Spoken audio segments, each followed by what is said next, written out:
Today's video is brought to you by CHOETECH, makers of affordable mobile charging solutions for Android and iOS users alike. Hey, it's Chris, and this video goes out to everybody who's been asking for more Android content here on the channel. And of course, we're gonna do this review daily tech style, so I'm actually shooting this entire review, everything that you see, everything that you hear, on a OnePlus 6T to give you a better idea of how it works as a camera. Now, you should know, before we get any further, I'm doing this review from the perspective of an iPhone iOS user, so hopefully I'm able to bring some sort of useful information into the conversation for you, and I'm gonna do like I always do. I'm gonna start with what I like, and then I'm gonna hit what I don't like and what didn't matter, and then I'm gonna end with some conclusions and recommendations. So starting out with what I like, I really like, the price here. Starting at $549 blows my mind for what you get. You get 128 gigs of storage and 6 gigs of RAM. That's amazing, especially because Apple storage is notoriously expensive. So this is refreshing. Now, a lot of people say that Oxygen OS 9 is their favorite version of Android implemented on any phone.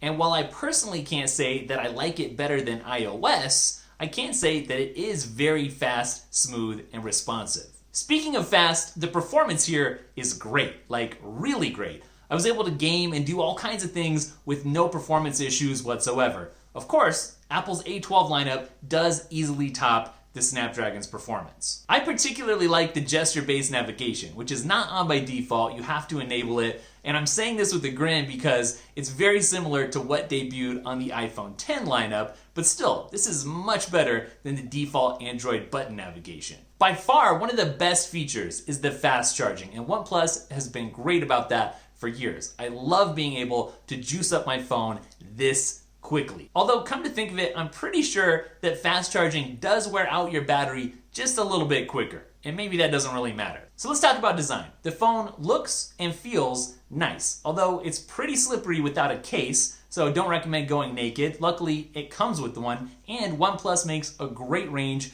of cases. I like pretty much all of them. Now, you can count me as a fan of the way that this smaller notch looks. Of course, because it's smaller, it packs in less tech than other notches, like on the iPhone. So it's either gonna be more or less functional for you, depending on whether you want more screen real estate or something like a more secure face login. There is a way to hide the notch digitally, but I'm not really a fan of how that looks because it just gives the phone a bigger forehead. And I feel like what this notch actually has going for it is how it looks compared to other notches. I do like the 1080p OLED screen. It's nice and bright, and the blacks are nice and inky. I don't really have anything bad to say about it, although when I compare it to my iPhone, I do prefer the iPhone's True Tone look when the two are side by side. The default color profile is overly saturated, which honestly I kind of like, but the sRGB looks more true to life, and in sRGB mode, the colors just don't look as good as they do on the iPhone XS Max. While we're talking about the screen, I have to say that I love the fact that there's a pre-installed screen protector. I say this every year about the OnePlus phones, but I wish that this was something Apple did because when it comes pre-installed, it's done so flawlessly, so much better than I could do it, and I barely notice it. I also really love the battery life on the OnePlus 6T. It's a 3700 milliamp hour battery, and you can Google how many hours that'll give you, which isn't quite as good as the Huawei Mate 10 Pro, but it's good enough for me. Now, let's say that my name was Sam, and maybe I sung for 3 hours the other day. Great battery life would be essential if I wanted to honor my skills by posting a video on social media. So NY, LA, DC, wherever I traveled, I'd always have plenty of juice. When it comes to battery life, you don't want to take an L. Gee, this isn't your grandma's BlackBerry battery. That was kind of a weird battery life explanation, so what was going on? Here's the deal. That was me having a little bit of fun with you guys, trying to make this review a little more creative, a little less boring. So I have a prize for the first person to comment with the 10 Android manufacturers that I just listed in order while I was talking about the battery life. I'm pretty sure even if you posted this to Reddit, you might not get it. Okay, so what don't I like about this phone? Well, I haven't mentioned that big shiny new feature yet, and I'm gonna do it now.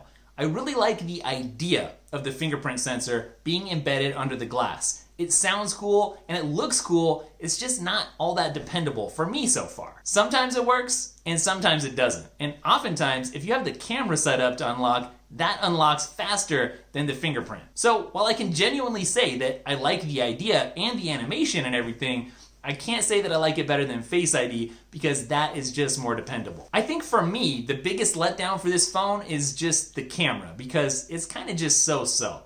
Sometimes it's alright, but a lot of times it's not too great. You've likely been able to see in this video, since it was shot on this phone, that it can be grainy and it has some exposure issues. Let's just say that if I was switching from an iPhone, I'd really miss the Smart HDR. Now, this phone does cost about half the price of the flagship iPhone, so you have to be fair and think about the big picture, but at the same time, I also feel like the camera is about half as good as what you get on the iPhone. And can I just say, a 10-minute limit on shooting 4K video is not cool. It usually takes me about 50 minutes to film a review like this, so stopping 5 times or more just to get this shot, it was a pain.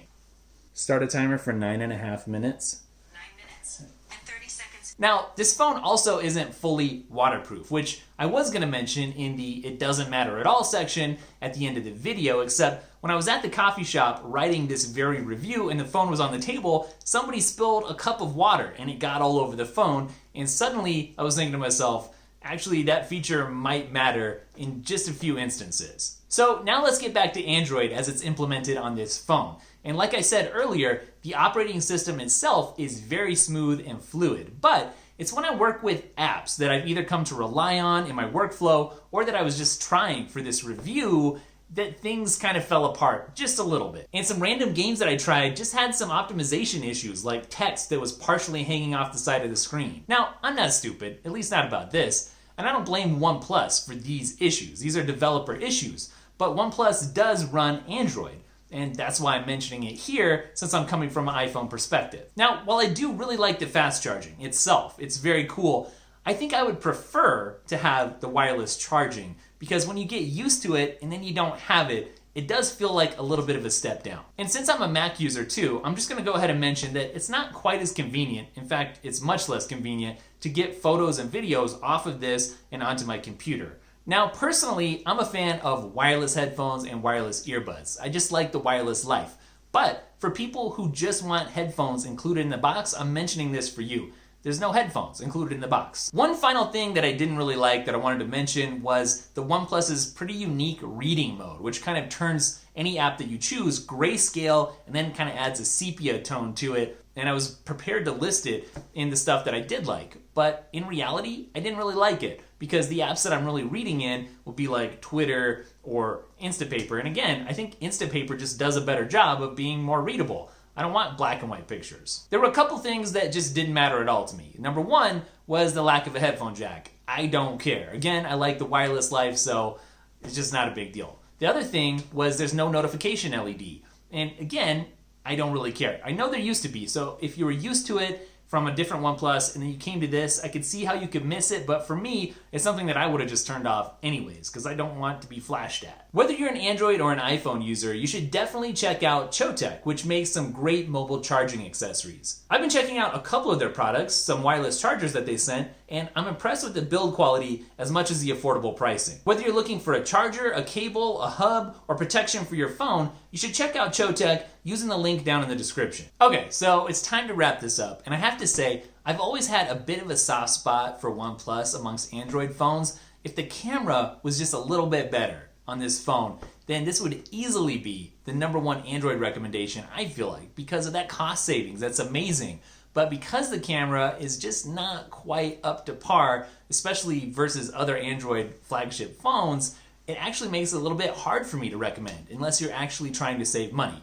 If you're trying to save money and you want an amazing phone and an okay camera, then absolutely buy this. If you want a better camera, no matter what the cost, then you might want to look elsewhere. So thanks for watching, and make sure to let me know what you thought of the video quality and the audio quality, since everything in this entire video was shot on the OnePlus 6T itself. And don't forget to go back to whatever time I put up on the screen and try to solve what 10 Android manufacturers I mentioned while I was talking about the battery life, and I will catch you in the next video.